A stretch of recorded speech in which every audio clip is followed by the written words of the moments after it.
presiden itu mempunyai alat.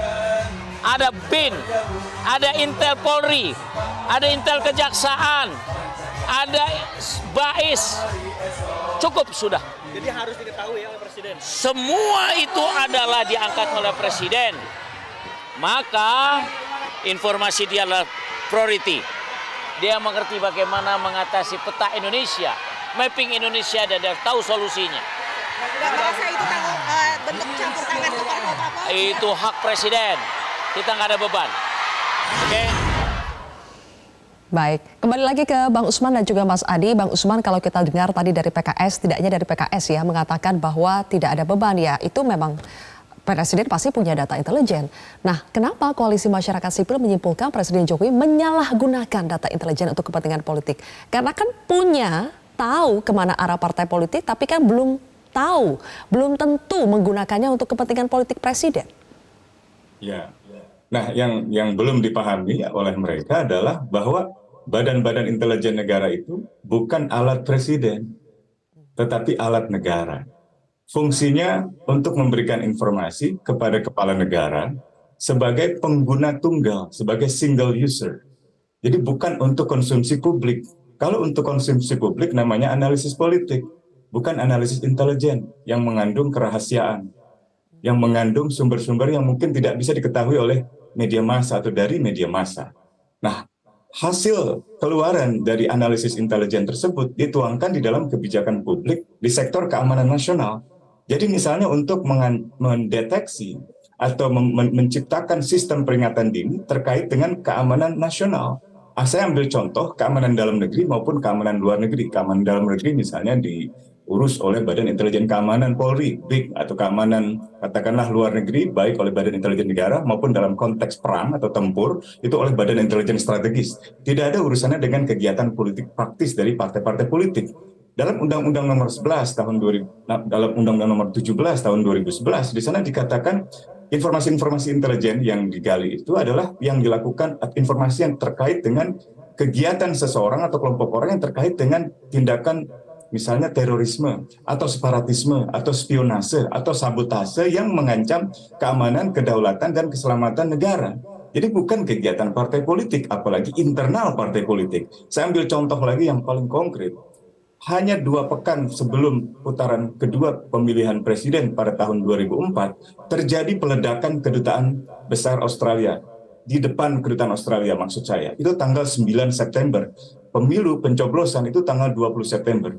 Nah, jangan sampai nanti intelijen negara kita dan presiden sebagai pengguna tunggal dari intelijen negara justru lebih menyoroti masalah-masalah kehidupan internal partai politik, terutama yang mungkin menjadi lawan-lawan politiknya, ketimbang benar-benar melakukan sistem deteksi dini keamanan nasional dan peringatan dini terhadap kemungkinan-kemungkinan gangguan keamanan seperti peledakan bom di depan kedutaan Australia. Jadi ini yang mungkin belum dipahami gitu. Jadi seolah-olah intelijen itu seperti informasi politik saja. Tidak, ini informasi yang ada hubungannya dengan ancaman-ancaman keamanan nasional, baik ancaman yang sifatnya potensial maupun ancaman yang sifatnya nyata, iminen gitu. Untuk apa? Bukan untuk kemudian intelijennya dikerahkan menangkap orang misalnya, melainkan sebagai masukan bagi presiden untuk menyusun kebijakan strategis, kebijakan nasional, termasuk misalnya mendorong Polri untuk melakukan tindakan-tindakan justisial, tindakan-tindakan hukum, entah itu melakukan penyelidikan atau penyidikan atau penangkapan, penahanan terhadap seseorang atau kelompok orang yang katakanlah tengah melakukan tindak pidana terorisme seperti sebelum pemilihan presiden 2004. Pembunuhan Munir itu juga terjadi tanggal 7 September 2004. Itu kurang dari 2 pekan sebelum hari pencoblosan pemilihan presiden. Jadi justru dalam kasus pembunuhan Munir bahkan pejabat-pejabat intelijen terlibat di dalam pembunuhan itu. Nah, jangan sampai ini berulang lagi hal-hal seperti ini gitu. Jadi intelijen negara kemudian digunakan atau melaksanakan fungsi-fungsi domestik, fungsi-fungsi kontrol politik terhadap oposisi, baik itu oposisi partai maupun oposisi non-partai gitu. Nah, ini yang saya kira harusnya dihindari. Jadi pandangan-pandangan tadi seperti dari PKS saya kira belum memahami konsep intelijen negara dan belum memahami undang-undang intelijen negara. Meskipun dalam presiden saya ragu ia tidak memahami, saya yakin ia memahami. yang terlihat justru nuansa politik yang lebih kental Nah, gitu itu karena ia seperti ingin Benarkah mempengaruhi proses dan hasil pemilu. secara politik, apakah Mas Adi juga membaca ini adalah pesan dari Presiden kepada lawan politiknya, Mas Adi? Ya sebenarnya presiden itu ingin kasih tunjuk di depan relawan dan kepada halayak publik bahwa ya Jokowi ini tahu banyak lah tentang dinamika dan konstelasi politik di internal partai. Oleh karena itu tentu pergerakan partai-partai yang ada di Indonesia menuju pemilu 2024 pastinya bisa dilihat secara transparan, bisa dilihat oleh Jokowi gitu ya terkait dengan bagaimana arah dan kepentingan politik mereka. Karena seringkali memang para politisi kita itu panggung depan dan panggung belakangnya selalu bertolak belakangan. Misalnya satu sisi menyatakan dukung poros politik tertentu, tapi pada saat yang bersamaan di internal partainya justru berbelok arah demi kepentingan yang lain.